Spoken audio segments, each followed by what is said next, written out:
What's up, fam? What's up? Let me tell you something. I had all kind of PTSD after watching this movie because I was like, I don't know if somebody offered me $50K, if I would be letting them in my basement. How much money would it take for you to do that? Because I know for me. Though, the $50K maybe is around. It's interesting. What, if it's Willem Dafoe, he can stay. But or not.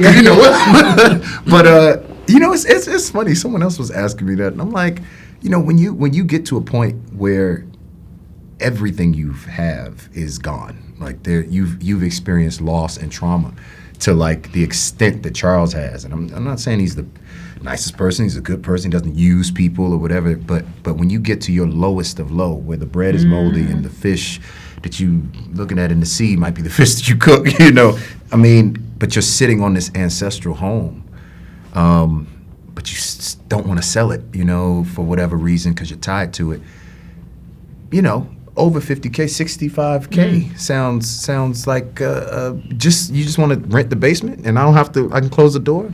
Okay, Listen, I asked that because my family had a property on a street called Westminster Place in St. Louis. Okay. And it was gifted to my mom, and it used to be a funeral parlor.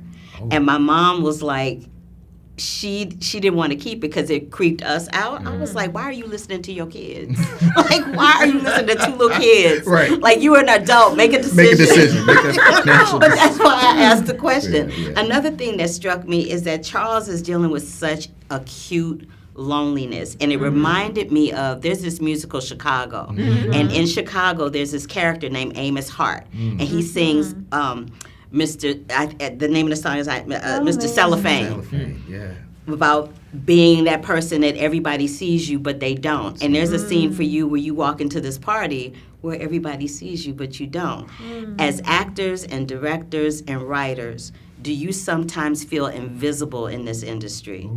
I think that I, from a very young age, and particularly I was working in Britain as a theatre director when there were so few people who looked like one hand, if you're lucky, one hand, that I made such an energy to take up space, to being hyper visible.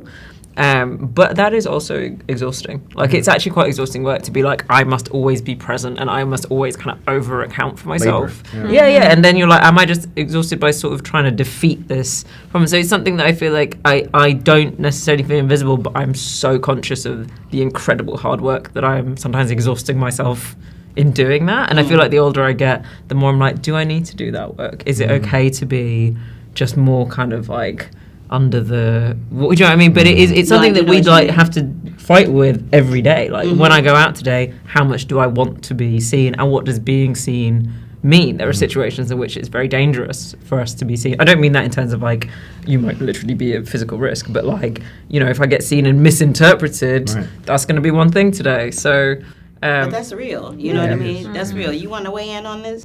Yes. But there's.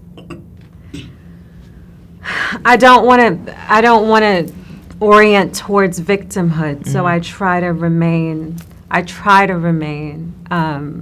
in a space of creating, even if that's creating being seen by myself first, because that's really where it's at. But yeah, short answer, yes, but that's all right. What is your favorite Walter Mosley novel? I know this one is one, so don't even try it. Don't even try to go with this one. That's a naughty question.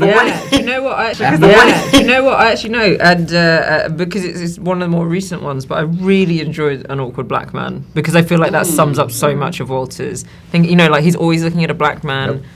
Just like from a little left or a little right, do you know what I mean? And and actually that thing about like, there's like something different about him, do you know what I mean? Or he's in a slightly weird situation, but I feel like he's like holding up a black man as like a multifaceted being, and every time he's just tilting it slightly and go, what does he do if this happens to him? Or he's in this situation, or he's in California, or he's in, do you know what I mean? Like, and so I read it during the pandemic, like in the bath every night, just being like, damn, being all deep and introspective during the pandemic. What's your favorite one? I don't have any other ones. I'm Come on now. Now you shame me. I was trying to protect you from being outed. Being outed.